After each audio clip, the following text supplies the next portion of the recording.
Hello everyone, this is Entrepreneurship 5112 and we are doing Learning Unit 9 and it's all about networking.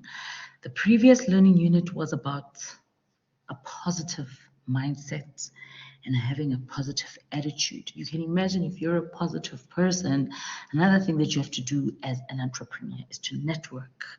And for those that know what networking is, you know that it deals with people, and you cannot deal with people if you do not bring your best self. So the learning outcomes for this learning unit is describe the component of a professional network. And then we're going to differentiate between the categories and the types of professional networks that they are.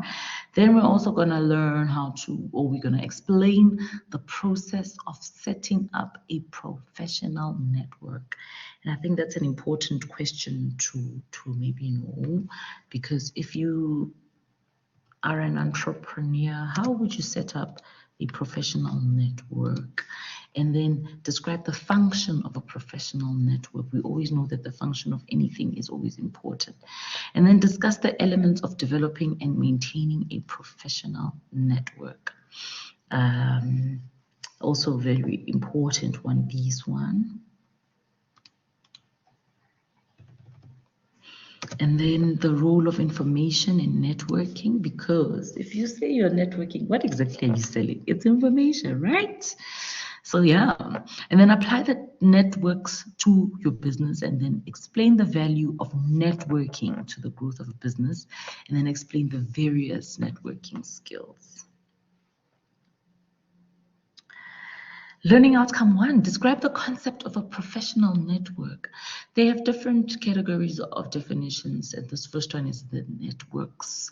They say that networks are patterned, beneficial relationships between individuals, groups, or organizations, and are used to secure the critical economic and non-economic resources needed to start and manage a business.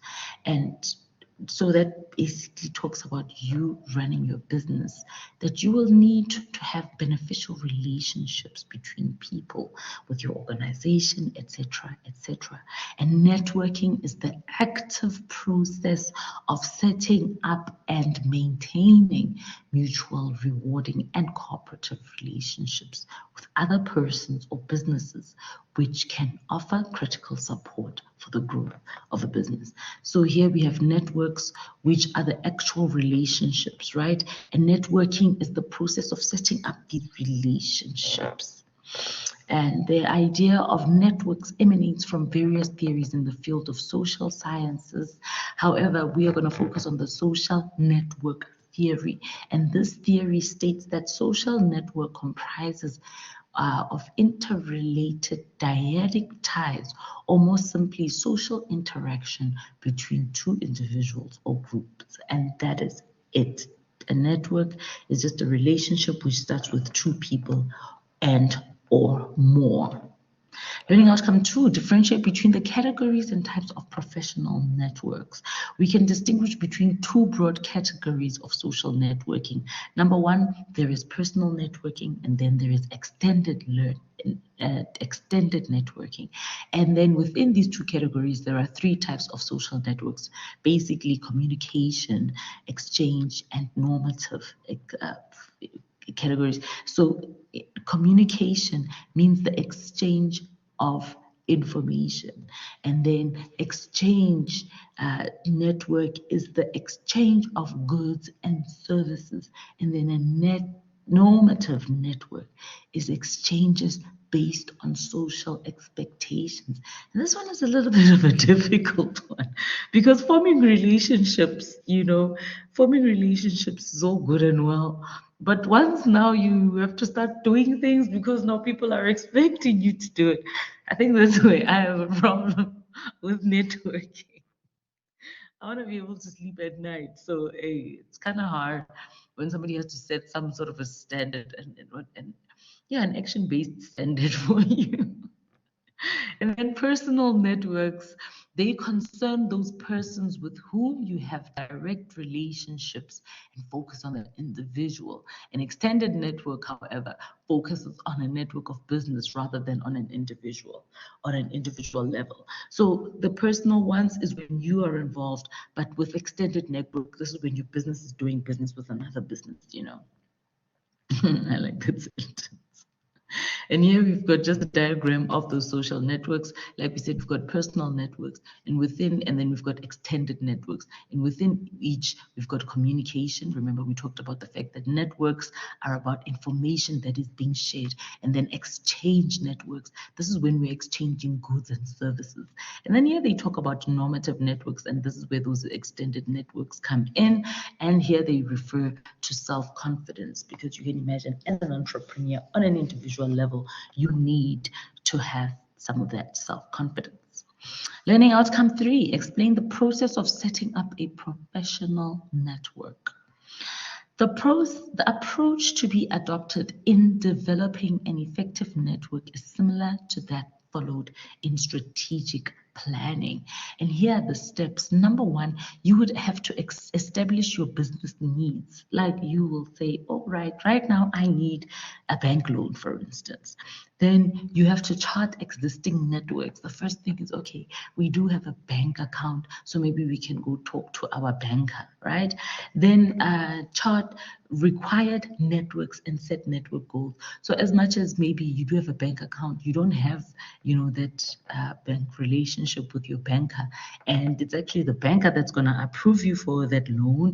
So you have to then fill the gaps in your network, which means you have to then start those relationships, and there's where you set up a maintenance system, because you do not just start a relationship, but after you've started that relationship, you also have to maintain it. So if you're saying you're in a relationship with your banker, that means you're not going to see them once, and then once your loan is done, you don't see them again. You maintain a relationship, because soon enough you'll be needing something else. So that maintenance system, I think, is the most important part for me, and it kind of gives you the weight of the responsibility of developing a network. A network is quite the responsibility. And then describe the function of a professional network. Strong network ties serve the following functions. They ensure that the growth goals and vision of the entrepreneur are realistic. They help the entrepreneur to identify opportunities, and they provide the entrepreneur with practical assistance, emotional support, access to resources, access to new people and markets. So it's really there to kind of support. It's kind of like a backbone support to your business plan, or the rolling out of your business plan. Then discuss the elements of developing and maintaining a professional network. And in this, they say entrepreneurs who want to start developing an effective network should understand 2 important principles, and these are namely reciprocity and maintenance. I've already picked up on that maintenance one. So what is reciprocity? They say that networks are built on this reciprocity, and reciprocity means that the relationship you have with your contact should be one of give and take. So you're basically, what are you giving? And that has to be something valuable, because what you're also going to get, you will deem as valuable. So that relationship, if you can have a relationship like that, or in fact, let's put it that way, developing a professional network requires reciprocity. And then networks need to be maintained constantly, because they are not compulsory relationships. They are very hard to repair if they are broken by confrontation or neglect. So somebody keeps giving you business, but when are you not giving them business back? By the time you guys are, we get to the conversation, they are blocking you or they're cutting you off. And then with careful planning, the following procedure can speed up the network development process.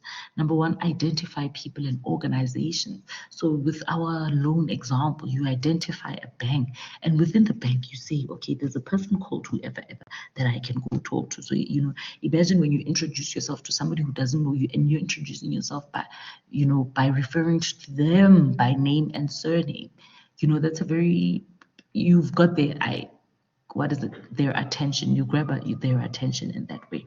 And then seek criticism, advice, and suggestions on the new venture from these people. And I love that. This is people that you can just bounce off your ideas with.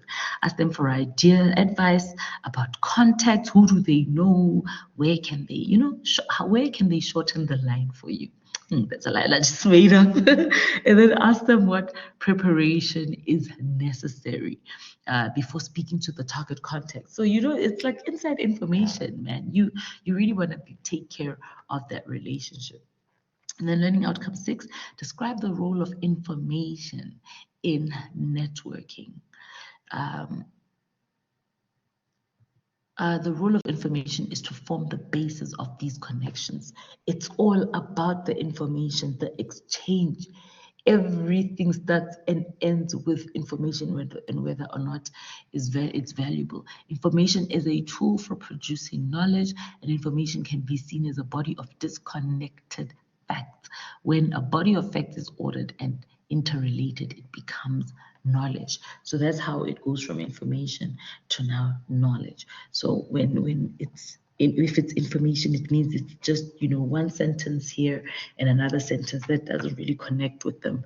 But then if perhaps you're given context, it becomes more than information, because now it becomes interrelated. You understand how one applies to the second one, because maybe we're in the context of whatever the topic is.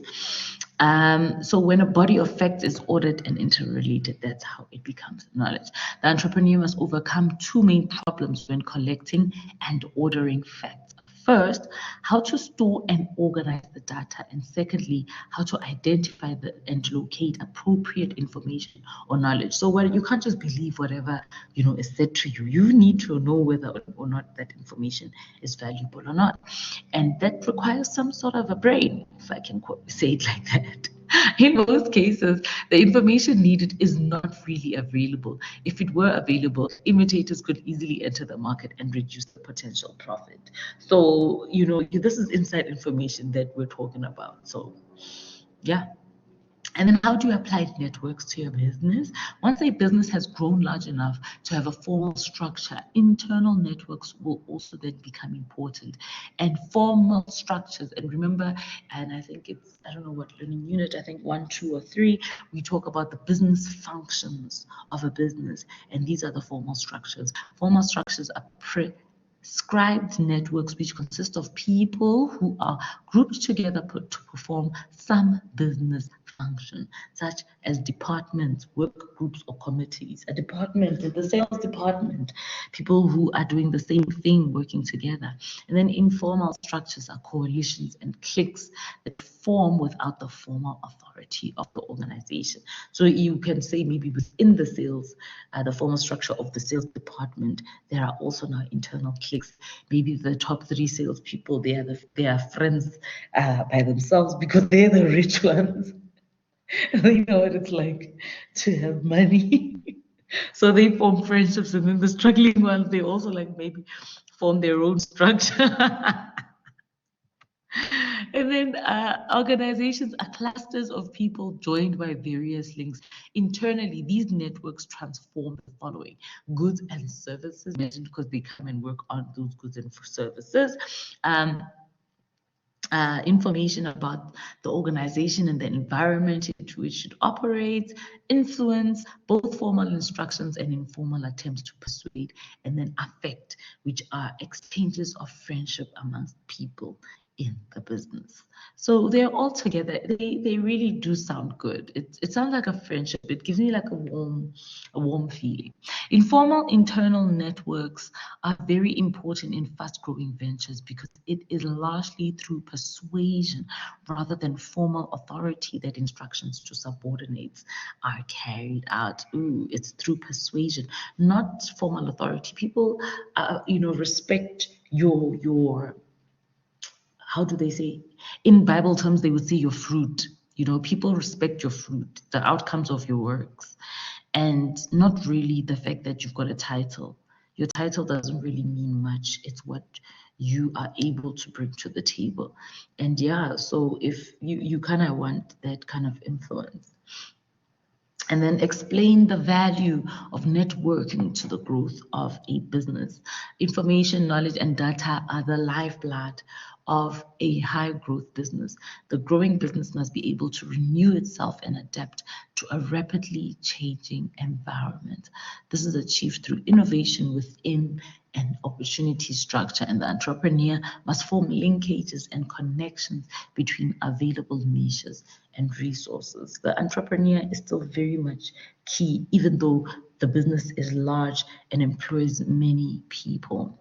And then the last learning outcome, explain the various networking skills that required. And here is a list of a few networking skills that you should try to develop. Number one, communication. And we are obviously, because you as an entrepreneur talk your way into business, in and out of business actually, which then also comes to negotiation. You need to be able to negotiate so that you can get what you want.